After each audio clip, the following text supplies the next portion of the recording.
nagkaroon ng delay kasi nasira daw yung mga wirings ng rail. Bayad na yung ticket natin. Magabang na lang ng any train na lang. Nakadalawang cancel na ng train. So guys, naka-face mask tayo ngayon kasi kakaiba yung lamig ngayon. Hindi na kaya ng kapal ng mukha ko. So papunta tayo ngayon ng Edinburgh. Nasa Newcastle pa rin tayo guys. Nag-book tayo online sa Elner. Ang original natin booking time is 2 PM, around 2 PM. Right now it's 4:30 in the afternoon. So tinanong natin dun sa information center kanina kung anong gagawin. Yes, Doc. Since interrupted na yung linya nyo ng train, pwede na kayo kahit sa ang LNER. Makipag-unahan na kayo, go na yan, sumakay na kayo kasi valid na yan. Sabihin nyo super delayed na ng 2 hours. Ang in-advise niya is magabang na lang ng any train na Elner pa rin going to the Edin. So basically wala na tayong naka-reserve na seat. Reserve seat sana kasi yun. So abang-abang na lang. Kaso lang ang problem pa is nakadalawang cancel na ng train going to Edin. So abang tayo ng pangatlo. And kaya napapansin yung maraming taon kasi nagkakaroon ng paglilipat ng mga train. Dito sa UK pag weekend medyo maraming umuwi, maraming nagtatransfer. So yun guys, after 4 hours halos. So after halos 4 hours yan, nakasakay na tayo dito sa train. Actually dito going straight to Edin. Inverness to. Itong ruta na to. Pero ito na lang sinakyan natin para kahit papaano makausad na. So yung mga English people sa mga katabi ko, siksikan talaga. Siksikan. Nagkakagulo sila. Hindi nila alam sa Maynila regular day. Pag sa Cubao to, wala. Brasuhan talaga dun. Dito yata minsan lang nangyayari. So, tayo muna tayo. Tapos, sa next stop, baka hopefully may mga bumaba. Hanap tayo ng seat. And yun yan, nag-apologize yung management.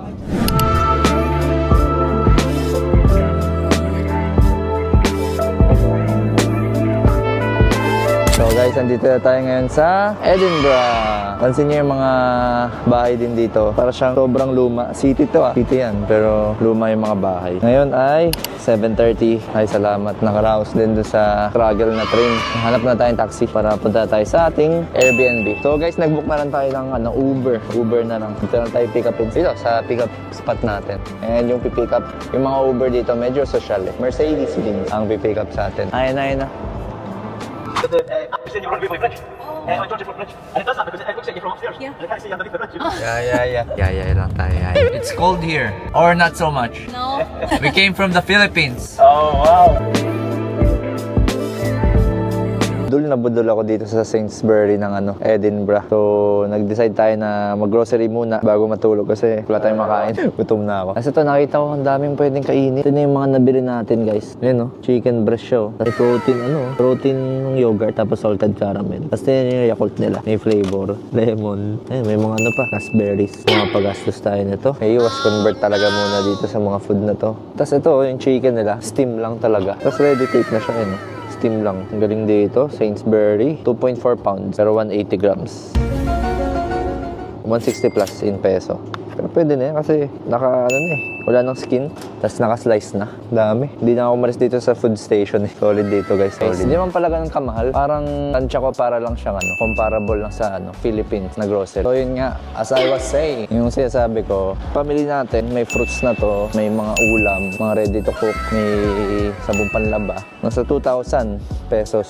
Madami-dami ng pagkain. Tapos ang lalaki pa ng serving. Pilit naman pala. Pagkakain sa labas dito medyo mahal. So mas advisable nga sa bahay na lang, luto na lang. Tapos ang galing nung self-checkout. Actually may ganun din sa Japan. Pero dito okay din, ang bilis lang. Bilib na bilib. Smooth. Tapos nade-detect niya yung kung ano yung nilalapag mo dun sa sa packing area. Kasi naglagay ako dun ng payong tsaka basket. Tanggalin daw sabi ng machine.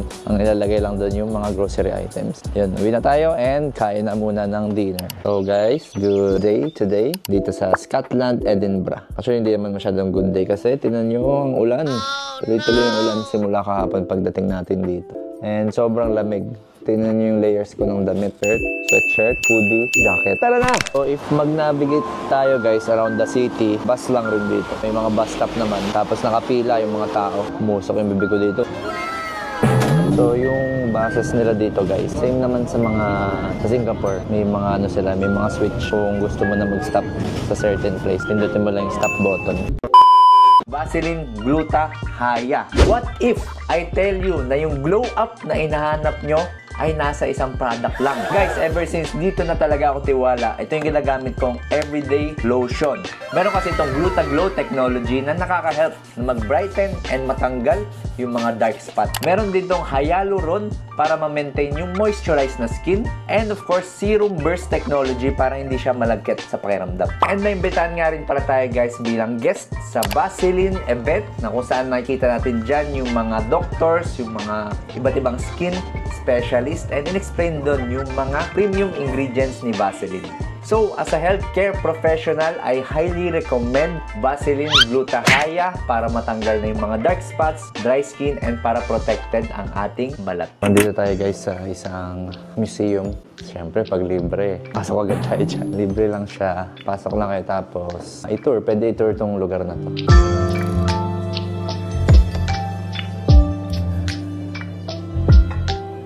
So, para siyang mga art gallery.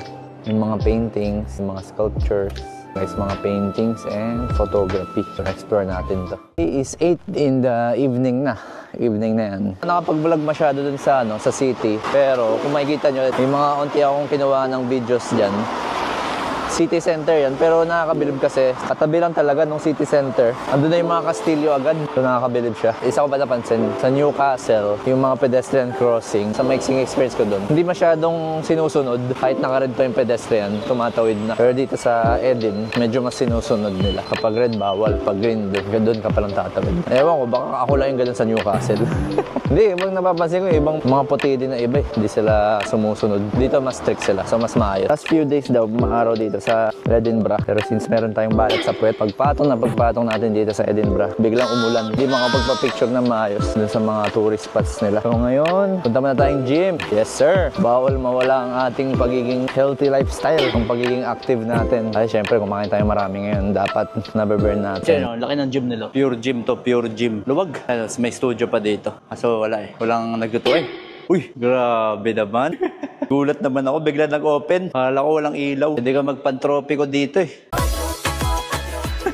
Tapos ito, merong gym na may elevator. Sobrang social. Pero social din ba dito guys? 750 per day. 1 day pass lang yun. Guys, ito na yung pinaka-social na gym na napuntahan ko. Kasi yung mga shower area parang pang-hotel eh. Guys, yan na to. Sobrang high-tech. Ganito yung labasan ng gym. May parang chamber. Tapos papasok ka sa chamber, wala ka pwede kasabay.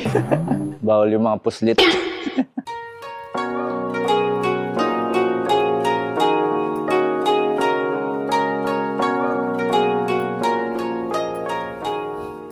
So guys, ngayon ay medyo mas maaraw, maliwalas ngayon. Imimit natin yung high school friend ko na dito na siya lumaki. Pinoy siya, dito na siya lumaki. Explore natin yung Royal Palace, Holyrood Palace. By the way, sa bus pala dito, merong mga ganito. May app para hindi kayo mahirapan. Yan yung bus app na kailangan nyo kapag gusto nyo mag-bus. So nakalagay dito kung ilang stops kayo. So papuntang St. Andrew's House tayo ngayon. 411 stop. Okay din ang nila dito. Transport system, panalo din. Hindi kayo mahirapan.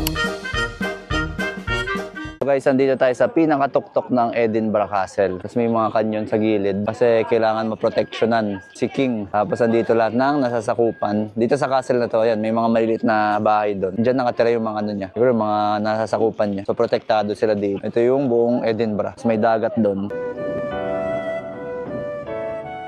So yun guys, update lang onte. Hindi na ako masyado nakapag-vlog in past few days. Pero ayan, ito yung mga ginawa natin sa Edinburgh. Nag-Edinburgh Castle tayo. Nagano rin tayo, ghost bus tours. So may mga graveyard story. Nalaman natin sa Edinburgh and naglibot-libot. So ngayon, nandito tayo sa train going to from Edinburgh. Papunta tayong London muna. So London muna tayo. Kinabukasan, fly tayo pa Belfast, Northern Ireland. And trivia lang sa Northern Ireland, ginawa yung Titanic. And since doon ginawa Titanic, mag-stay tayo sa Titanic Hotel. I think meron ding museum doon eh na tungkol sa Titanic. Tapos 3 days lang tayo doon sa Northern Ireland and then balik tayong London. The rest of the stay natin dito sa UK, sa London. Ito na tayo ngayon sa London. Yan, ito yung train station nila. Nasa loob pa lang ng station pero ang lamig na. Para pa pag lumabas tayo mamaya mahangin-hangin. So book muna tayo ng taxi papunta dun sa Airbnb para maiwan natin itong mga maleta natin. And hanap tayo ng makakainan ng dinner. Kasi ngayon ay 9 p.m. Tapos bukas maaga yung flight natin papuntang Belfast. 8 in the morning. So kailangan natin gumising na maaga. By the way guys, yan yung maleta natin. Ganyan kadami. Kasi almost isang buwan tayo dito sa buong UK. Kaya marami tayong mga kagamitan. Maulan, no? Maulan ng London. Tapos social yung mga taxi dito guys. Laging merong sunroof. Maluwag. Luwag niya, no? Malalaking taxi nila.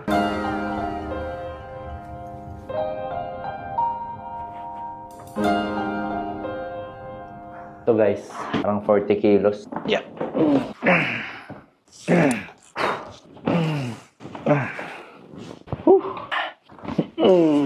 Ang mga gamit natin, yung mga pag-gym natin. Matay pa ilaw. Matay. Okay. Censored yata kasi. Morning guys. So ngayon ay 5 in the morning dito sa London. Dito tayo ngayon sa subway nila.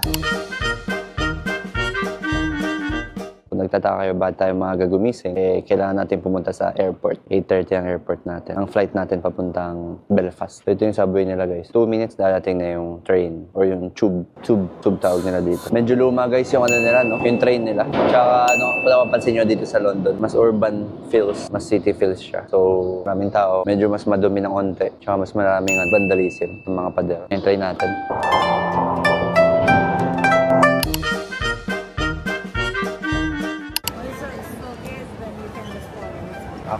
Thank you so much. So guys, nandito na tayo sa Heathrow Airport. So laki pala na ito, ang daming tao. Saka sobrang busy siya. Hindi pa nakalagay yung kung anong gate tayo eh. Kaya tinanong natin doon sa information. Sabi niya standby lang daw muna. So hanap muna tayo ng makakainan dito. Anong oras na ba? Mag-8 na. Boarding time is 8:30. By the way, dito sa London guys, super cashless lagi. So ready lang lagi dapat yung mga card. So, maganda kung meron kayong ganun yung sa likod ng phone para easy access sa mga cards. Nandiyan na yun agad. Stop mo na lang sa mga terminal. Dapat lagi kang meron card. Tsaka ang ganda, lagi merong nutrition fact. Sarap guys. Meron kasi siyang mayonnaise, tapos may itlog, tapos may mga salmon strip. Tapos meron tayo dito guys, 5 berry bowl. Ito yung pinili ko kasi medyo mataas yung protein. Kasi medyo mataas din yung fat eh. Yun yung problem pag mga peanut. Okay siya sa protein, kaso taas din yung fat niya. Mukbang talaga to guys eh. Dito travel vlog, mukbang. So tinanggal ko muna yung extra kong jacket. Ang init. May dala akong ganito kasi may photoshoot din tayo sa Belfast. Medyo mabigat na yung maleta. So sinuot ko na lang. Gate A22 tayo. So, all settled na tayo dito sa airplane going to Ireland. 55 minutes lang itong biyahe na papuntang Northern Ireland. Touchdown Belfast. It's a bit chilly in here. It's a bit cold, isn't it? A bit cold. So guys, andito na tayo ngayon sa Titanic Hotel. Yan, dito kasi ginawa po yung Titanic mismo. So, di ba, yan, nandyan si Jack tsaka si Rose. Dito sila naglandian. Yan. Actually, ang sabi nila, dyan sa hotel na yan, dyan nakastay yung mga gumawa ng Titanic. Siyempre, mga passengers, hindi dyan, sa iba sila galing. Pero dyan, sa mismong building na yan, yan yung likod eh. Mismong building na yan, dyan sila nanirahan habang ginagawa yung malaking barko ng Titanic. Titanic Hotel. So guys, andito na tayo sa ating room sa Titanic Hotel. Ito, merong mga wardrobe. Uy, ang ganda ng room, ng restroom. Hihi. Laki ng salamin guys. Maluwag yung CR. Yun o, dyan naglandian sila. Jack and Rose. Dyan ginakstone ni Rose si Jack. Toilet. Yung mga toilet dito sa UK, walang Yung dito, hindi na nakalabas yung kanyang lalagyan ng tubig.